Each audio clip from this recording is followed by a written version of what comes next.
Bulletin के आगाज में सबसे पहले बात करते हैं, आइन कहेगा आईनी अदालत होगी तो आपको मानना पड़ेगा। बिलावल भुट्टो का बलूचिस्तान हाईकोर्ट बार से खिताब, कहा अदालतों का काम आइन की तशरीह करना है, आप आईनी अदालत को नहीं मानते तो प्रैक्टिस छोड़ दें। आमिर के बनाए गए काले कानून का खात्मा जरूरी है। अदलिया हमेशा पार्लियामेंट पर हमला आवर रही है। इफ्तिखार चौधरी जैसे माइंड सेट की वजह से रियासत मां नहीं बाप बन गई।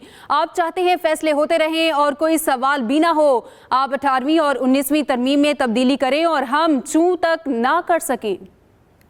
I don't give a damn कि इस्लामाबाद में क्या लड़ाई हो रहा है भाई, मेरा इससे कोई ताल्लुक ही नहीं है।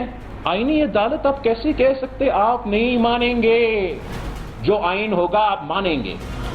आइन का अगर आप नहीं मानते तो please don't call yourself lawyers, don't call yourself politicians. ये काम नहीं है अदालत का कि वो चाहे कि वो टीवी में हो, वो चाहे कि वो पॉपुलर हो या ना हो।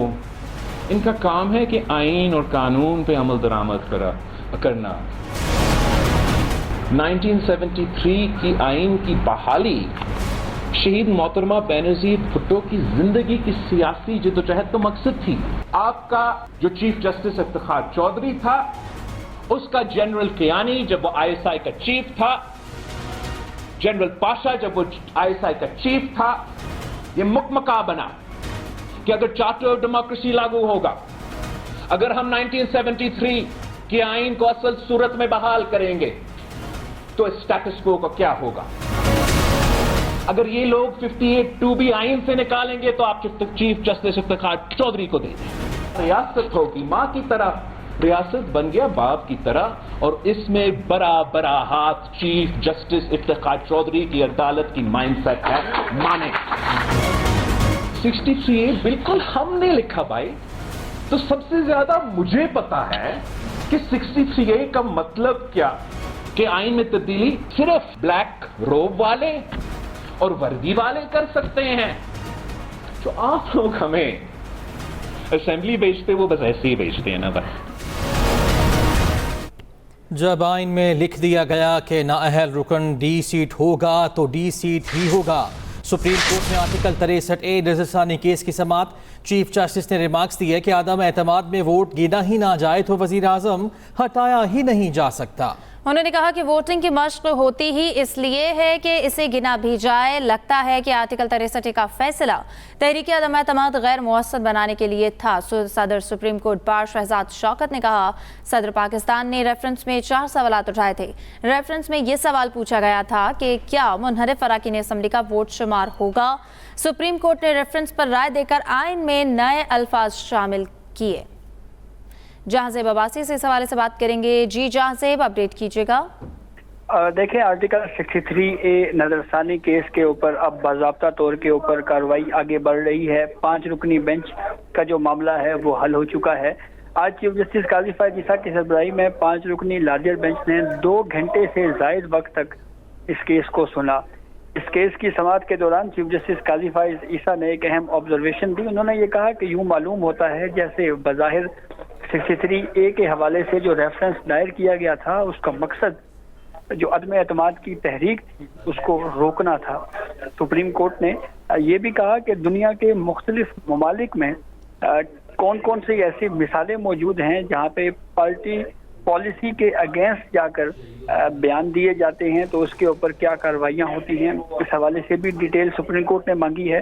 दूसरा, सुप्रीम कोर्ट ने एक सवाल ये भी उठाया है कि उस वक्त के सदर मुमलिकत आरिफ अलवी ने जो रेफरेंस दायर किया था, क्या वो रेफरेंस उन्होंने खुद से दायर किया या वजीर आजम की एडवाइस के ऊपर वो रेफरेंस दायर किया गया था। इस हवाले से भी हमें मुआवनत दरकार है। और सुप्रीम कोर्ट ने कहा है कि साबिक सदर आरिफ अलवी अगर इस केस में फरीक बनना चाहें तो वो बन सकते हैं।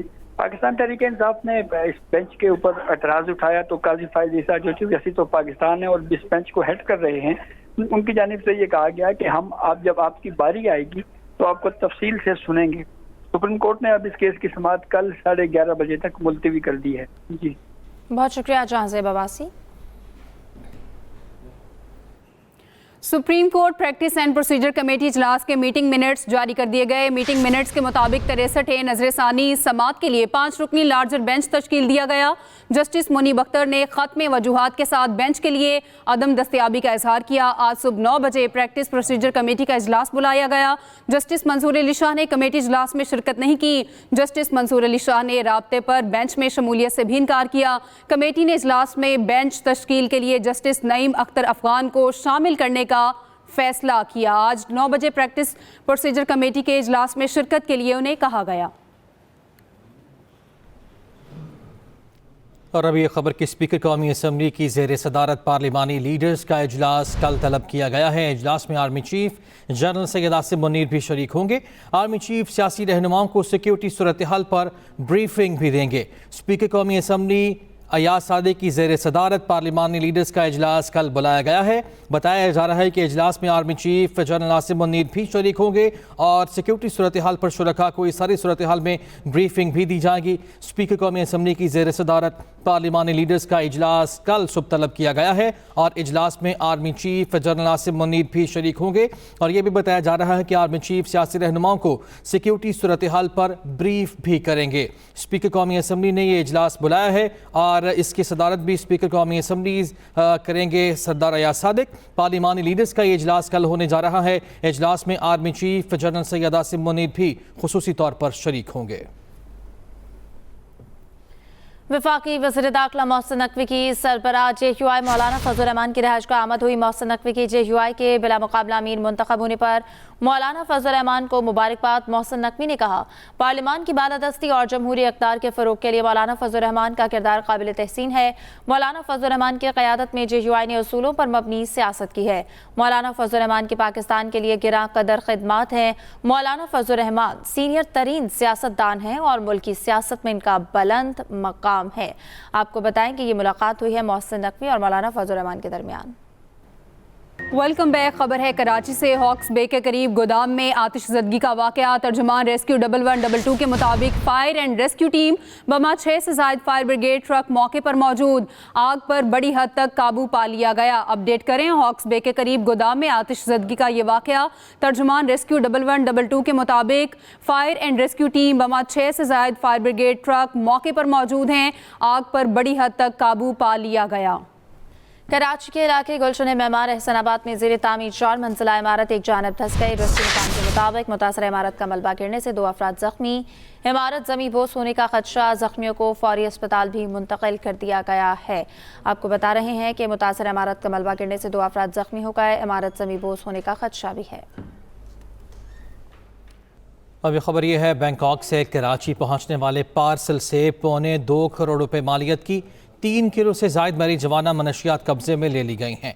पाकिस्तान कस्टम्स जिन्ना इंटरनेशनल एयरपोर्ट कलेक्टरेट ने इंटरनेशनल मेल ऑफिस कराची में एक कार्रवाई के दौरान मनशियात बरामद की। Additional collector customs Faisal Khan के मुताबिक पार्सल के वसूल कुरंदा का पता मशकूक होने की बिना पर जांच पड़ताल के लिए खोला गया। तस्दीक के लिए नारकोटिक्स चेकिंग किट के जरिए टेस्ट किया गया तो पार्सल से महंगी मनशियात marijuana बरामद हुई। कस्टम्स नारकोटिक्स एक्ट के तहत मुकदमा दर्ज करके तफ्तीश शुरू कर दी गई है। Welcome back. नाबीना अफराद का वज़ीर आला हाउस की जानिब मार्च। पुलिस की मुजाहिरीन को बैरियर्स पर ही रोकने की कोशिश। सूरत हाल वहाँ पे क्या है जान लेते हैं। हमारे नुमाइंदे नुमान शेख हमारे साथ मौजूद है। नुमान, बताइएगा। जी बिल्कुल, पंजाब असेंबली के करीब नाबीना अफराद जो हैं गुज़िश्ता 9 रोज से धरना दिए हुए थे और इनका ये मुतालबा था कि इनको सरकारी नौकरियां दी जाएं, जिस पर जो सुबह के वक्त है इन्होंने पहले वज़ीर आला हाउस की जानिब पेशकदमी की तो पुलिस ने इन्हें रोका। वहां पर रमदार चौक के करीब पुलिस में और इनमें तसादम भी हुआ, जहां पर धक्कम पेल के बाद पुलिस ने बैरियर्स लगा दिए, जिसमें 2 नाबीना अफराद मुबैना तौर पर जख्मी भी हुए, जिनको तिब्बी इमदाद वहीं पर दी गई। उसके बाद ये वहीं पर रुके रहे, इन्होंने कुछ देर स्टे किया और अब से कुछ देर कबल जो है दोबारा इन्होंने वज़ीर आला हाउस की तरफ जब पेशकदमी की तो पुलिस और इनके दरमियान हाथापाई हुई। जो नबीना अफराद थे इन्होंने पुलिस के लगे हुए बैरियर जो हैं वो पुलिस पर ही फेंके, जिससे 2 पुलिस एहलकार जख्मी हुए। उसके बाद पुलिस की जानिब से इन पर लाठी चार्ज भी किया गया कि इनको यहाँ से मुंतशिर किया जाए। लेकिन अब सूरत हाल ये है कि पुलिस जो है बैरियर लगा के यहाँ पे खड़ी है। SP civil line Abdul Hanan जो है वो लीड कर रहे हैं पुलिस को और नफरी भारी मिकदार यहाँ पे बुला ली गई बड़ी तादाद में और मुजाहिरीन जो है वो अब एक दफा फिर जो है वो जिन्ना बाग के बाहर जो है वो रुके हुए हैं। जी ठीक है, शुक्रिया आपका नुमान। बुलेटिन में अब बात करते हैं बुशरा बीबी के जरिए बानी पीटीआई को तोड़ने की नाकाम कोशिशें की जा रही हैं। तर्जुमान केपी हुकूमत बैरिस्टर सैफ का कहना है बुशरा बीबी बानी के साथ डट कर खड़ी हैं। जाली हुकूमत में खवातीन पर जुल्म के पहाड़ तोड़े जा रहे हैं। मरियम नवाज के हुक्म पर जेल में बुशरा बीबी को बेजा तंग किया जा रहा है। बुशरा बीबी बानी पीटीआई के साथ डट कर खड़ी हैं, ये कहना है बैरिस्टर सैफ का। उनकी जानिब से ये कहा गया कि वो डट कर खड़ी हैं। वज़ीर इत्तलात पंजाब अज़मा बुखारी का बैरिस्टर सैफ के बयान पर रद्द-ए-अमल। कहा रोज़ाना खबरों में रहने का ये बहुत भोंडा तरीक़ा है। अज़मा बुखारी ने कहा कि बुशरा बीबी अंडे मुर्गी खाएं या यखनी पुलाव खाएं। उन्होंने कहा मरियम नवाज को कोई परवाह नहीं। मरियम नवाज के फरिश्तों को भी खबर नहीं कि बुशरा बीबी अडियाला जेल के किस सेल में है। बुशरा बीबी को जेल में शौहर की तरह B क्लास की सहूलियात दी गई हैं।